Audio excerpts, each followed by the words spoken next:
ఓం నమో నారాయణాయ, ఓం నమ శివాయ. నేను మీ మాచిరాజు రామకృష్ణని.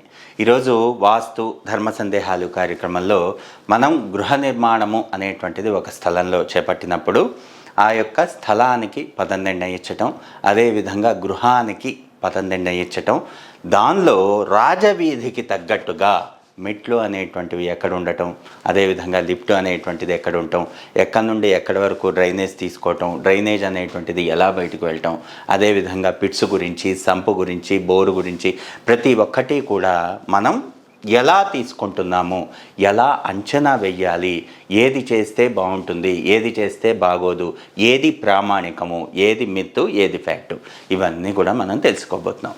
సహజ సిద్ధంగా ఒక ప్లాట్ తీసుకున్నప్పుడు ఈ ప్లాట్ డైమెన్షన్స్ అనేటువంటివి ముఖ్యంగా చూసుకోవాలి. అంటే ఇక్కడ ప్లాట్ డైమెన్షన్స్ అనేటువంటివి, ఇది వీధి అనుకుందాం, ఇది రాజవీధి అయినప్పుడు రాజవీధికి పర్పెండిక్యులర్గా అంటే ఇలా స్థలం ఉన్నప్పుడు ఈ డెప్త్ అనేటువంటిది ఏదైతే ఉందో, డెప్త్ అనేటువంటిది ఈ విడ్త్ కంటే ఎక్కువ ఉందా తక్కువ ఉందా అనేటువంటిది ముఖ్యంగా చూసుకోవాలి. అసలు సహజ సిద్ధంగా కూడా వాస్తురీత్యా ఏదైనా స్థలాలు కొనేటప్పుడు ఎప్పుడు కూడా డెప్త్ ఎక్కువ ఉన్నవి మాత్రమే కొనుక్కోవాలి. ఎందుకంటే మనం ఏదైనా ఇల్లు డిజైన్ చేసేటప్పుడు ముఖము అనేటువంటిది రాజవీధికి ఎదురుగా ఉంటుంది కాబట్టి మిగతాదంతా కూడా ఇల్లు అనేటువంటిది ఈ విధంగా డిజైన్ చేసేటప్పుడు టాయిలెట్స్కి స్పేస్ అనేటువంటిది ఉంటుంది. అదే మీరు డెప్త్ అనేటువంటివి తక్కువ ఉండి విడ్త్ అనేటువంటిది ఎక్కువ ఉన్నప్పుడు మెట్లు అనేటువంటిది రాజవీధికి ఎదురుగా రావు, డిజైనింగ్ కష్టము. కాబట్టి మనం ఎప్పుడూ కూడా ఏదైనా స్థలం తీసుకునేటప్పుడు డెప్త్ అనేటువంటిది ఎక్కువ ఉండి విడ్త్ తక్కువ ఉండాలి. ఎందుకు చెప్తున్నానంటే మీకు ఈ డెప్త్ అనేటువంటిది తక్కువ ఉండి విడ్త్ అనేటువంటిది ఎక్కువ ఉందనుకోండి, ఇది రాజవీధి అనుకుందాం. ఈ రాజవీధి అనుకున్నప్పుడు మనకి మెట్లు అనేటువంటిది సుమారుగా, ఇది ఎగ్జాంపుల్కి ఈస్ట్ ఫేసింగ్ తీసుకున్నాం అనుకోండి, తూర్పు ఆగ్నేయంలో మనకి మెట్లు రావాలి. తర్వాత క్షేత్రపదము అనేటువంటిది ప్రదక్షిణ వాస్తు తీసుకొని మనం ఈ విధంగా నిర్ణయించాలి. ఇలాంటి కండిషన్లో మీకు ఏమవుతుంది, రైల్వే బోగీలాగా అడ్డంగా ఈ యొక్క ఇల్లు అనేటువంటిది ఉంటుంది. కాబట్టి ఈ డిజైనింగ్ అనేటువంటిది ఇబ్బందికరంగా మారుతుంది. అంటే సుమారుగా ఇక్కడ మాస్టర్ బెడ్రూమ్ పెట్టామనుకోండి, ఇక్కడ కిచెన్ అనేటువంటిది సేమ్ అలైన్మెంట్తో తీసుకున్నప్పుడు ఇక్కడ బెడ్రూము కిచెనే వస్తుంది. కాబట్టి మిడిల్లో వచ్చేటువంటి డైనింగు ఇవన్నీ కూడా మిస్ అవుతాయి. కాబట్టి ఇది ఒక ఎగ్జాంపుల్ లాగా మనం పరిగణలోనికి తీసుకుని ఎప్పుడు కూడా స్థలము అనేటువంటిది డెప్త్ ఎక్కువ ఉండి విడ్త్ తక్కువ ఉండాలి. ఇది చాలా ముఖ్యమైనటువంటి విషయం. తూర్పు రాజవీధికి అంటే ఎగ్జాంపుల్గా కనుక చెప్పినట్లయితే తూర్పు రాజవీధికి డెప్త్ ఎక్కువ ఉండి విడ్త్ తక్కువ ఉన్నప్పుడు తూర్పు ఆగ్నేయంలో సవ్య దిశలో ఎక్కాలి. చాలామంది ఏంటంటే సవ్య దిశలో కాకుండా అపసవ్య దిశలో పెడుతూ ఉంటారు మెట్లు. అలా పెట్టకూడదు. మనం ఏది చేసినా కూడా గుళ్ళో ప్రదక్షిణం ఏ విధంగా చేస్తున్నామో, గడియారంలో ముళ్ళు ఏ విధంగా తిరుగుతుందో అదే విధంగా మనం ఈ మెట్లు అనేటువంటిది సవ్య దిశలో మనం ఇంటికి పెట్టుకోవాలి. ఫస్ట్ ఫ్లోర్కి వెళ్ళడానికి గ్రౌండ్ ఫ్లోర్ నుండి. అంటే దీని అర్థం ఏంటంటే ఈ మెట్లు కూడా దీనికి పర్పెండిక్యులర్గా మిడ్ లైన్ తీసుకొని ఈ మిడ్ లైన్ అనేటువంటిది దాటి రాకూడదు.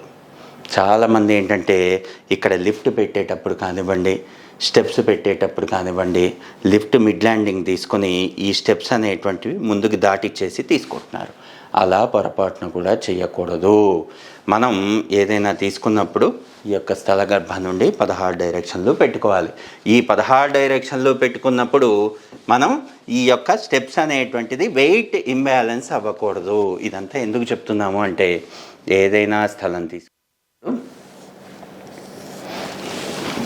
Mid line, horizontal line, diagonal lines ఇలా తీసుకుని గర్భం నిర్ణయించినప్పుడు ఈ గర్భం నుండి రాజవీధి పర్పెండిక్యులర్గా ఉండటం ఫస్ట్ చూసుకోవాల్సింది. అంటే సుమారుగా ఉదాహరణకి ఇది ఈస్ట్ తీసుకుందాం. తర్వాత 22 డిగ్రీల 50 నిమిషాలు ఈస్ట్ ఆఫ్ నార్త్ ఈస్ట్ తీసుకోవటం. తర్వాత 22 డిగ్రీల 50 నిమిషాలు నార్త్ ఈస్ట్ కార్నర్ తీసుకోవటం. తర్వాత 22 డిగ్రీల 50 నిమిషాలు ఈ నార్త్ ఆఫ్ నార్త్ ఈస్ట్ తీసుకోవటం. అంటే ఇలా ఎందుకు చెప్తున్నాను అంటే ప్రతి 22°50 ఒక్కొక్క డైరెక్షన్ చేంజ్ అవుతుంది.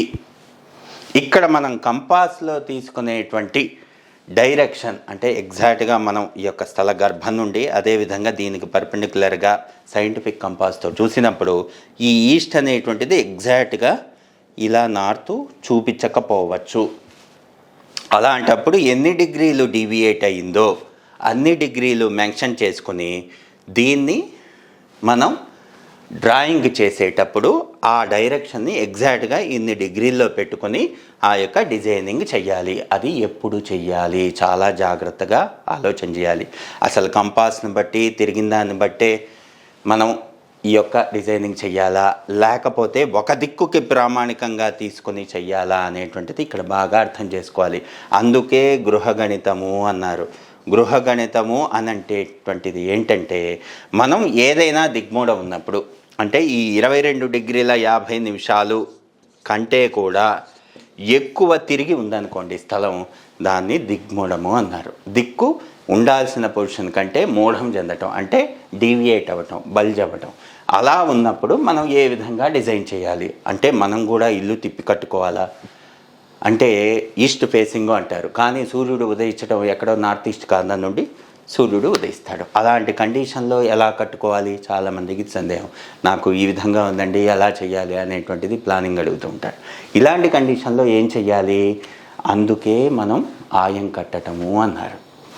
ఇక్కడ ఆయం కట్టుకోకపోతే మీరు అదే డైరెక్షన్లో ఈస్ట్ అనేటువంటిది ఎక్కడైతే డీవియేషన్ అయిందో అక్కడ నుండి 16 డైరెక్షన్లు తీసుకొని డిజైనింగ్ చేస్తాం. అదే ఆయము కడితే మీకు బై డిఫాల్ట్గా east facing with respect to 90 degrees చేయాలి. దాని అర్థం ఏంటంటే ఆయం పెడుతున్నాము అంటే ఏంటి?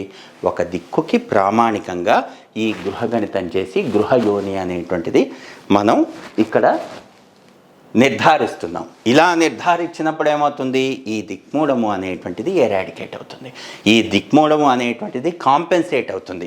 ఒక దిక్కుకి ప్రామాణికంగా ఇంటి నిర్మాణము అనేటువంటి చేసుకోవటానికి మనకి వెసులుబాటు ఉంటుంది. ఎప్పుడైతే గృహగణితం చేయకుండా, వర్క్ క్యాలిక్యులేషన్ చేయకుండా, ప్రదక్షిణ వాస్తు చేయకుండా, ఈ దిక్ నిర్ణయం అనేటువంటి చేయకుండా మనం చేస్తే అది తప్పు అవుతుంది. అందుకే చాలా జాగ్రత్తగా ఆయం కట్టి ఇల్లు కట్టండి అన్నారు. ఇది ప్రాచీన వాస్తు. పూర్వకాలంలో ఏంటంటే అందరూ కూడా ఇలా ఆయం లెక్కలు కట్టుకొని ఈ స్థలంలో ఈ గృహం 24 అడుగులు 9 అంగుళాలే ఉండాలి, 25 అడుగులు ఉండకూడదు అని అన్నారు అనుకోండి. ఎగ్జాంపుల్కి 24 అడుగులు 9 అడుగులు ఎందుకు ఉండాలి, ఈ 25 అడుగులు ఎందుకు ఉండకూడదు అని చెప్పి వాదన చేయకూడదు. ఎందుకు చేసుంటారు అంటే ఈ 24 అడుగుల 9 అంగుళాలకి లోపల వచ్చేసి 23 అడుగుల 3 అంగుళాలు వస్తుంది. ఈ 23 అడుగుల 3 అంగుళాలు ఇంటూ ఈ క్షేత్రపదంలో మిగతా డైమెన్షన్ తీసుకున్నప్పుడు ఒక క్షేత్రపదం నిర్ణయం చేయబడి ఉంటుంది. ఈ క్షేత్రపదానికి గృహగణితం ఈ విధంగా ఉంది కాబట్టి ఈ ఫేసింగ్కి ఈ గృహగణితం సరిపోతుంది కాబట్టి ఈ దిక్కు ప్రామాణికంగా ఈ గృహగణితం చేసి ఇంటి నిర్ధారణ చేశాము అనేటువంటిది మనం ఇక్కడ క్యాలిక్యులేషన్ చేసి స్థలపదంలో ఆ యొక్క గృహపదం నిర్ణయించి ఆ యొక్క ప్లానింగ్ అనేటువంటిది పిన్ టు పిన్ చేసుకుని కన్స్ట్రక్షన్ స్టార్ట్ చేయాలి మార్కింగ్ ప్లాన్ని బట్టి. ఈ విధంగా చేస్తేనే వాస్తురీత్యా కట్టుకున్నట్టు.